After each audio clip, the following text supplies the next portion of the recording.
Guys, કેમ છો? તમને ખબર જ છે કે અમદાવાદમાં 2-3 દિવસથી સતત વરસાદ ચાલુ છે, તો ફાઇનલી અમારા ઘરે બ્રેડ પકોડાનો પ્રોગ્રામ બની ગયો છે, જે મારે કાલે બનાવતા હતા, આજે બની ગયો છે. અને હાથી ગયા છે બ્રેડ લેવા, અને સરસ મજાનો ઝરમર વરસાદ હજી ચાલુ છે. અને એકવાર હું તમને મારા ઘરનું વ્યૂ બતાવું, અહીંથી કેવું દેખાય છે. જો આને સીટી મારી દીધી છે.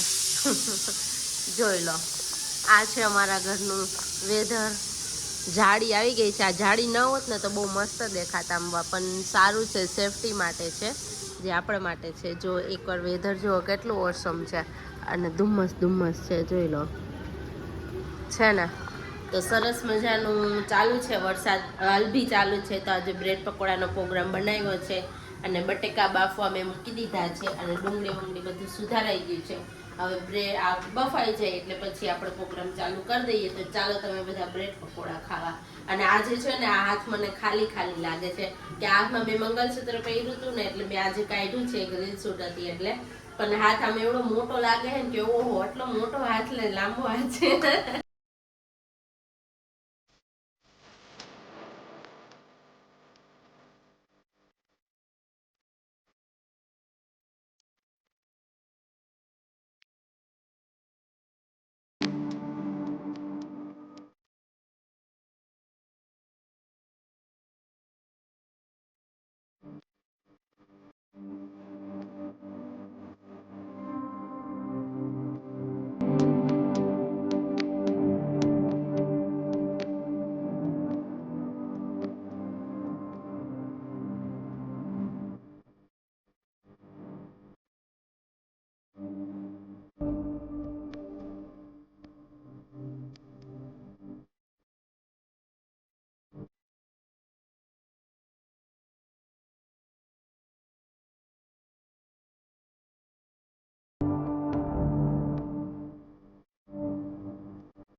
ચાલો, રેડી થઈ ગયો છે, અને બ્રેડ ભરવા હું નીચે બેસી ગઈ છું, કેમ કે હજી તળવાની વાર છે. હાર્દિક સાહેબ એક કામથી બહાર ગયા છે, એટલે મેં કીધું આપણે નિરાતે ભરી લઈએ બ્રેડમાં બધું મસાલો, અને પછી બધા તળશું.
બેટર બનાવી નાખ્યું છે અને થોડું ઘટ છે એટલે પાછું બનાવી નાખીશ ને તેલ ગરમ થવા મૂકી દીધું છે અને 10 પકોડા બનાવ્યા છે. મને લાગે 10 પકોડામાં તો વધશે એમાંથી નહીં, તો બનાવી નાખ્યા છે. થોડોક માવો ભી વેચો છે તો કાલે હવે એની સેન્ડવિચ બનાવશું, તો ફટાફટ તેલ આવે એટલે તળો એમ ચાલુ કરી દઈએ. હાલો તમે બધા ખાવા.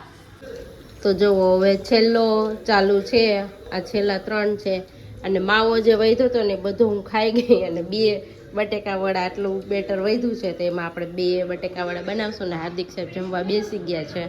કેવો લાગે હાર્દિક? કેવા છે? Thank you. તો હાર્દિક સાહેબ જમવા બેસી ગયા છે અને હવે હું બેસીશ, પછી થોડીક વાર રહીને આપ ચડી જાય એટલે, અને બસ હવે 2 બટેકા વાળા બની જાય. તો હાલો તમે બધા બ્રેડ પકોડા ખાવા. આ વરસાદમાં તો હે ને ધીમે જ ગાડી હલાવવાની. હે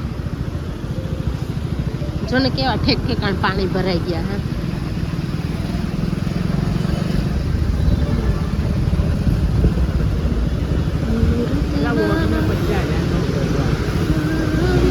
તાવામાં જ બધાની ગાડી ડૂબી જ છે ને. કેટલો ટાઈમ થયો વરસાદ આવે છે.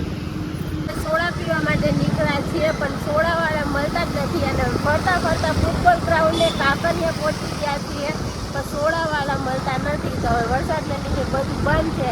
મારા કરમ જ ફૂટેલા છે. હવે અમે ઘરે જઈએ છીએ. કાર્તિક ક્યાંક મળે તો સારું.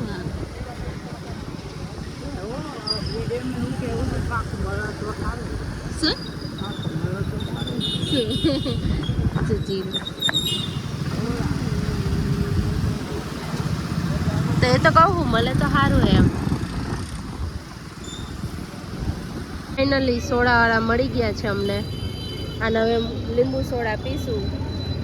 માંડ મળી, બહુ ગોઈતી આખું અમદાવાદ ફર્યા પછી અમને સોડા મળી છે. તો હવે જય અંબેમાં સોડા પી લઈએ. ચાલો તમે બધા સોડા પીવા. કહું કે આ સોડાનો ટેસ્ટ કંઈક અલગ જ આવશે. બહુ મહેનત પછી મળી છે ને એટલે સોડા આવી ગઈ છે. તો ચાલો હવે કા ચીયર્સ.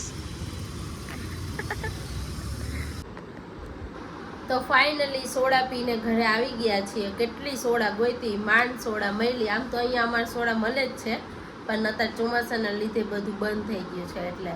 અને મસ્ત મજાની સોડા પી લીધી છે. ગોઈતી તો મળી તો ખરા જ અને મજા આવી ગઈ. સોડા તો એક ખાલી બાનું હતું, ખાલી એમ રાઉન્ડ મારવા માટે નીકળ્યા હતા કે મળે તો પી લેવું, નહીં તો ઠીક આવતા રહેવું પાછા.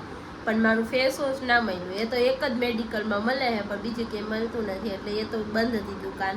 તો વાંધો નહીં, હવે આવી ગયા છીએ ઘરે. 11:30 થઈ ગયા છે તો હવે ઊંઘી જવાનું છે કેમ કે મારી બેટરી પૂરી થઈ ગઈ છે. ત્યાં જ આપણે આ બ્લોગનો એન્ડ લેવાનો છે અને આઈ હોપ કે તમને મારો આજનો બ્લોગ ગમ્યો હશે. અને જો ગમ્યો હોય તો લાઈક, કમેન્ટ, શેર અને સબસ્ક્રાઈબ કરવાનું ભૂલતા નહીં.